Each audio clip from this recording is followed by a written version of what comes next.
शहर से आई बहू। संध्या एक शहर की लड़की थी, लेकिन उसकी शादी हापुड़ नाम के एक गांव में हो जाती है। वो अपने पति प्रताप और सास ससुर के साथ वहां रहती है। शादी के बाद वो एक दिन जब रसोई घर में जाती है तब अरे यहाँ तो मुझे मिक्सी ही नहीं दिख रहा। सासू माँ से पूछती हूँ। संध्या अपनी सास से मिक्सी के बारे में पूछती है।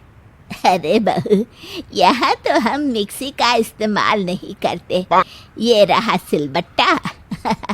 तुझे कुछ भी पीसना हो ना तो इस पर पीस लेना। सिलबट्टा?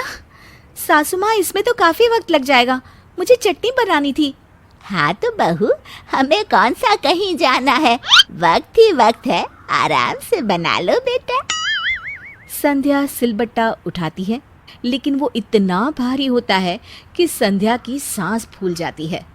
ओफो, ये सिलबट्टा कितना भारी है, इसे तो किसी जिम का हिस्सा होना चाहिए था। चलो चटनी बनाना शुरू करें। रात को सास रसोई में आती है और देखती है कि बर्तन नहीं धुले हुए हैं। वो संध्या को बुलाती है और उससे पूछती है। अरे बहू, बर्तन नहीं धुले, तबीयत ठीक नहीं है तो मैं धो देती हूँ। अरे सासू माँ, आप मत धोइए, नौकरानी आ जाएगी ना, वो धो देगी। नौकरानी? तुमने नौकरानी लगा दी इस घर में मुझसे बिना पूछे? नहीं नहीं, मैंने नहीं लगवाई, वो तो आपने लगवाई होगी ना पहले से सासू माँ। मैंने कब लगवाई नौकरानी? बहू, यहाँ कोई नौकरानी नहीं लगाता, सब काम हम खुद ही करते हैं। पर मम्मी जी, इतना सारा काम आप अकेले कैसे करती हैं? हमारे घर में तो बिना मेड के काम ही नहीं चलता। बहू, तुम शहर से आई हो ना, यहाँ गांव में ऐसा कोई रिवाज नहीं है।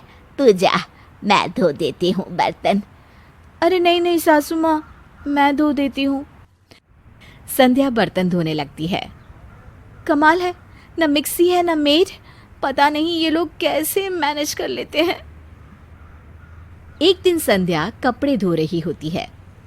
इतने सारे कपड़े, वो भी बिना वॉशिंग मशीन के धोना।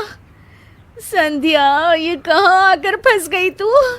ऐसे चलता रहा तो तेरी जिंदगी तो बर्तन मांजने और कपड़े धोने में ही गुजर जाएगी। संध्या अपने कमरे में आती है और अपने पल्लू से हवा करने लग जाती है। अरे संध्या, क्या हुआ तुम्हें? क्या होगा, यहाँ तो एक बार लाइट जाती है तो फिर आने का नाम ही नहीं लेती। मुझे समझ नहीं आता कि हमारे घर में इन्वर्टर क्यों नहीं है।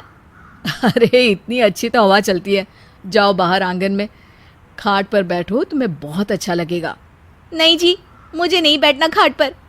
वहाँ मेरे घर पर तो पापा ने मेरे कमरे में भी एसी लगवा कर रखा था, और यहाँ एसी तो छोड़ो, इन्वर्टर तक नहीं है। मेरी तो लाइफ ही खराब हो गई। पापा ने अपनी दोस्ती के चक्कर में मेरी शादी इस गांव में करा दी। कैसे एडजस्ट करूंगी मैं यहाँ पर? प्रताप संध्या को चुप कराता है। अरे चुप हो जाओ संध्या, ऐसे रोने से कुछ नहीं होगा। देखो, हमें अपनी परेशानियों का हल भी खुद ही निकालना आना चाहिए ना, है कि नहीं? आप तो चुप ही रहिए, आपको क्या पता, दिन भर सारा काम करती रहती हूँ मैं। ये सब बातें बोलने में अच्छी लगती है। मेरी तो मत मारी गई थी जो शादी के लिए हाँ बोल दिया। अगले दिन संध्या अपने घर का काम खत्म करके अपने कमरे में आती है तो उसे एक गिफ्ट दिखता है। अरे ये क्या है? संध्या उस गिफ्ट को खोलती है तो उसमें एक बैटरी फैन होता है।